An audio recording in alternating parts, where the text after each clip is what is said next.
అందరికీ జై భీములు. నా పేరు వడ్లమూరి కృష్ణ స్వరూప్.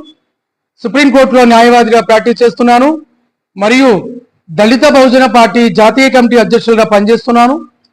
ఈరోజు బాపట్ల జిల్లా చీరాలపట్నం అంబేద్కర్ భవన్కి రావడం జరిగింది. దళిత బహుజన పార్టీ బాపట్ల జిల్లా జనరల్ కౌన్సిల్ సమావేశానికి రావడం జరిగింది. ఈ సందర్భంగా జిల్లా జనరల్ కౌన్సిల్ సమావేశం కూడా ముగించుకోవడం జరిగింది. ఈ సందర్భంగా ఆంధ్రప్రదేశ్ రాష్ట్ర ప్రభుత్వాన్ని, అదేవిధంగా కేంద్రంలోని ఆర్ఎస్ఎస్ బీజేపీ నరేంద్ర మోడీ ప్రభుత్వాన్ని డిమాండ్ చేస్తున్నాం. మరి భారత రాజ్యాంగ హక్కుల్ని కాలరేసే విధంగా మీ ప్రభుత్వాల విధానాలు ఉన్నాయి కాబట్టి రాజ్యాంగ హక్కుల్ని అమలుపరచాలని, రాజ్యాంగం ప్రకారంగా మీ పరిపాలనా విధానం సాగాలని ఈ సందర్భంగా డిమాండ్ చేస్తున్నాం. మరి ఆంధ్రప్రదేశ్లో కొత్తగా వచ్చిన టీడీపీ, జనసేన, బీజేపీ, ఎన్డీఏ రాష్ట్ర ప్రభుత్వం, ముఖ్యమంత్రి నారా చంద్రబాబు నాయుడు, డిప్యూటీ సీఎం పవన్ కళ్యాణ్ ప్రభుత్వాన్ని సందర్భంగా మేము డిమాండ్ చేస్తున్నాం. మీరు ఎన్నికల్లో ఇచ్చిన ఎన్నికల వాగ్దానాలు మరి సూపర్ 6 కానీ దాన్ని అమలు చేయకుండా మీరు రాజకీయ డ్రామాలు ఆడుతున్నారు. ముందుగా మీరు సూపర్ 6ని అమలు చేయండి. ఏదైతే ప్రజలకు మీరు ఎన్నికల్లో వాగ్దానం చేశారో ఆ వాగ్దానాన్ని మరి నెరవేర్చిన బాధ్యత మీ మీద ఉంది. ఆ సూపర్ 6లో భాగంగా అన్ని కూడా మీరు అమలుపరచాలి. అదేవిధంగా ఎస్సీ, ఎస్టీ, బీసీ కులాలకు సంబంధించిన ఆర్థిక ఫెడరేషన్లకు, ఆర్థిక ఫైనాన్షియల్ కార్పొరేషన్లకి మీరు బడ్జెట్ ప్రకారంగా నిధులు కేటాయించాలని మీ ప్రభుత్వాన్ని దళిత బహుజన పార్టీ డిమాండ్ చేస్తున్నది.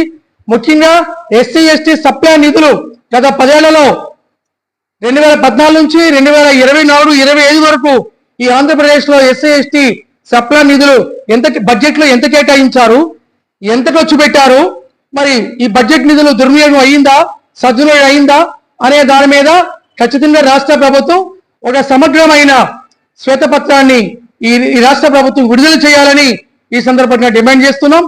ఆంధ్రప్రదేశ్లో ప్రతి కుటుంబానికి 2 ఎకరాల వ్యవసాయ భూమిని పంపిణీ చేయాలని, పేదలందరికీ కూడా మరి పట్టణ ప్రాంతాల్లో 2 సెంట్ల భూమి, గ్రామీణ ప్రాంతంలో 3 సెంట్ల భూమి గృహ నిర్మాణాలు చేపట్టాలని, ఎస్సీ, ఎస్టీ, బీసీ ప్రజల యొక్క రక్షణ కోసం రాష్ట్ర ప్రభుత్వం చర్యలు తీసుకోవాలని, రాష్ట్రంలో దళితుల మీద దాడులు, హత్యలు, అత్యాచారాలు చాలా భయంకరంగా జరుగుతున్నాయి. మీ ప్రభుత్వం, మీ రాష్ట్ర డీజీపీ, ముఖ్యమంత్రి, డిప్యూటీ సీఎం అంతా కూడా కఠిన చర్యలు చేపట్టాలని ఈ సందర్భంగా డిమాండ్ చేస్తున్నాం. ముఖ్యంగా పోలీసు డిపార్ట్మెంట్ ని మీరు ప్రక్షాళన చేయాల్సిన అవసరం ఉంది. పోలీసు అధికారులు మరి చట్ట ప్రకారంగా ప్రజల సమస్యల పరిష్కారం కోసం వాళ్ళు విధులు నిర్వహించే విధంగా మీ ప్రభుత్వం యొక్క రాష్ట్ర డీజీపీని, అన్ని జిల్లా ఎస్పీని కూడా మీరు ఆదేశాలు ఇవ్వాలి. జిల్లా కలెక్టర్లు, ఎంఆర్ఓలు, మున్సిపల్ కమిషనర్లు మొత్తం గ్రామీణ స్థాయి నుంచి రాష్ట్ర స్థాయి వరకు, సచివాలయం వరకు కూడా మీరు సమగ్రమైన పరిపాలన పాలసీని ఇంప్లిమెంట్ చేయాలని ఈ సందర్భంగా డిమాండ్ చేస్తున్నాం. కాబట్టి రాష్ట్రంలో మీరు ముఖ్యంగా ఎన్నికల వాగ్దానాన్ని అమలుపరచండి. ఆ తర్వాత దావోస్ పర్యటనకి వెళ్తారా, లేదంటే ఇంకా వేరే విషయాలంటే తర్వాత చూద్దాం. డిప్యూటీ పదవి ఈయనకి ఇవ్వాలి, డిప్యూటీ సీఎం ఆయనకి ఇవ్వాలి. ఈ సోదకపురం కాదు. ఆంధ్రప్రదేశ్లో ఎస్సీలు, ఎస్టీలు, బీసీలు, ముస్లింలకి, క్రైస్తవులకి, మొత్తం దళిత బహుజన పౌర సమాజానికి ఎన్డీఏ ప్రభుత్వం, అటు కేంద్రంలో నరేంద్ర మోదీ ఎన్డీఏ ప్రభుత్వం, ఇక్కడ రాష్ట్ర ఎన్డీఏ ప్రభుత్వం మీ ఎన్నికల వాగ్దానాలు నెరవేర్చాలని, ప్రజలు ఎదుర్కొన్న సమస్యలు పరిష్కారం కావాలని ఈ సందర్భంగా డిమాండ్ చేస్తున్నాం. రాజ్యాంగానికి వ్యతిరేకంగా మరి ఆ రాజ్యాంగ నిబంధనల వ్యతిరేకంగా మీరు దళితులను విభజించాలని, ఎస్సీలను విభజించాలని కుట్ర చేస్తున్నారు. మరి రాజ్యాంగం పరంగా రిజర్వేషన్ల స్ఫూర్తి వ్యతిరేకంగా మీరు వర్గీకరణ చేయమని మీరు ఇప్పటికే Rajiv Ranjan Mishra retired IAS commission మీరు నియమించడం అది సరైనది కాదు. అసలు జాతీయ ఎస్సీ కమిషన్ ఆర్టికల్ 338 క్లాస్ 9 ప్రకారంగా జాతీయ ఎస్సీ కమిషన్ సంప్రదించకుండా రాష్ట్ర వర్గీకరణ చేయడం అనేది సరైనది కాదు. దళితుల్ని విభజించొద్దు.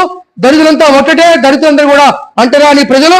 59 కులాల ఎస్సీ కులాలకు సంబంధించిన వాళ్ళ భవిష్యత్తు కోసం, సామాజిక న్యాయం కోసం చూడాలి తప్ప ఈ కులాల మీద చిచ్చు పెట్టి రాజకీయంగా లబ్ధి పొందాలని, దళిత కులాలని వాళ్ళని ఈ వర్గీకరణ ద్వారా విభజించి దెబ్బతీయాలని, ఈ షెడ్యూల్ కులాలకు సంబంధించిన సామాజిక, ఆర్థిక, రాజకీయ, మరి విద్య, వైద్యం, జీవన సంబంధించిన విషయాల మీద దెబ్బతీయకుండా వారి భవిష్యత్తుని కోసం మీరు రాజ్యాంగపరమైన కార్యాచరణని మీరు రూపొందించాలని సందర్భాన్ని డిమాండ్ చేస్తున్నాం.